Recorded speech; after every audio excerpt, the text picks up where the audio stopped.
Ever since the movie The Secret burst onto the scenes in 2006, it has confounded left-brainers and inspired right-brainers since that time. But today, I'm going to bridge the gap by talking about some of the neuromechanics behind the law of attraction.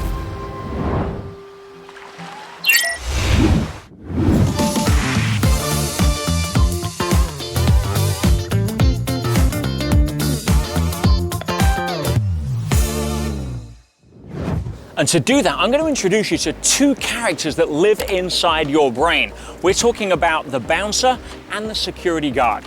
Yes, you have those characters inside you. Let me explain a little more. You see, have you ever been to a party and you're talking to somebody and you're having this engaging conversation, and then somebody, 2 or 3 conversations further into the room, mentions your name, and what happens in the middle of that conversation? Boom, you look around and say, somebody mentioned my name. Now, the reason for that is because we have a bouncer. So sticking with the party metaphor, do you remember those times when you were younger and you were trying to get into the party where your name wasn't on the clipboard?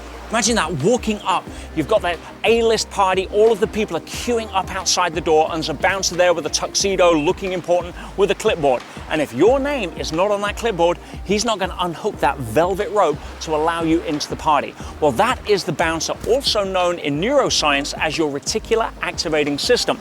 Now, the job of the bouncer is very simple. It is to check the clipboard and to essentially walk into the party of your conscious awareness, that which is on the clipboard. And anything that isn't on the clipboard gets swept under the carpet of your conscious mind and remains out of your level of awareness. So, I'll give you a classic example other than the one we give beginning. Let's say that all of a sudden you have a young daughter whose party is in 2 days' time. She's 6 years old, and you know that she wants an iPad for her birthday, if that's what 6-year-olds want these days, or Angry Birds or whatever it may be.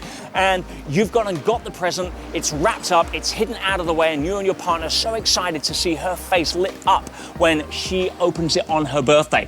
And she's out playing with her friend, and you go to pick her up, and she comes back and says, "Hey, Mommy, Daddy, guess what? I now know what I really want for my birthday." And you kind of look at each other and you're like, uh-oh. She says, "I want a bike." You know, but honey, didn't you want the iPad? No. My friends had a bike. I want a bike. It was a beautiful bike. I have to have a bike. And now all of a sudden you have 48 hours to go find a bike. That suddenly becomes important, which means it gets onto the clipboard of your bouncer. So when you're driving to work the next day, guess what? You happen to notice a bike shop on the way. Now that bike shop was always there, it didn't just open, but because it wasn't on the clipboard, because you didn't set a firm intent, because you didn't tell your bouncer, this is what I want in my party, you just carried on driving and never noticed it. Now it's important, it comes into your conscious awareness. That's why you can buy a new green BMW and all of a sudden you see green BMWs everywhere. It's not because the dealership had a sale.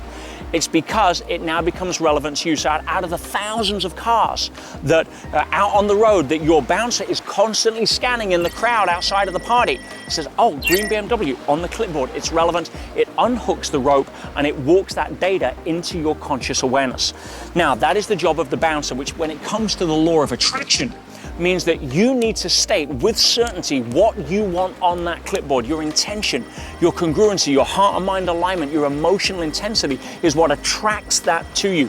It's not that it magically appears, it's always out there and your brain has all of these opportunities to scan, most of which it is ignoring because you haven't told the bouncer who you want in the party. Now, I mentioned there was another character, that is security. You see, security always gets to trump the bouncer. And what security's job is to look at what threatens your survival or your security, and as a result of that, it gets to walk past the rope even if it's not on the clipboard. A classic example is if you walk past a tree and you're not hungry, go back 10,000 years, you're gonna miss the apples. Why? You're not hungry. The apple's not on your clipboard. But the snake is still relevant. So therefore, security brings it across the platform. It brings it through into the party. Now we take that into modern day, what happens? I'll tell you exactly what happens. If you go to the media, for example, the media's job is to realize that everything that's in the media, the vast majority, is not relevant to you and your party. It's not going to be partly relevant to your life. So they have to use the security guard to walk it into your awareness, not the bouncer. And that's where fear porn comes in. That's where sensationalism, that becomes dramatization, all of that stuff. that is over-exaggerated, not because they care about you, but because they have to get past the bouncer. And when you start to understand that your job in life to attract the opportunities you want is to put the bouncer in check and to make sure you give a firm intention and direction to your bouncer, then you will have the secret to the law of attraction to start spotting those opportunities and bringing them into your life.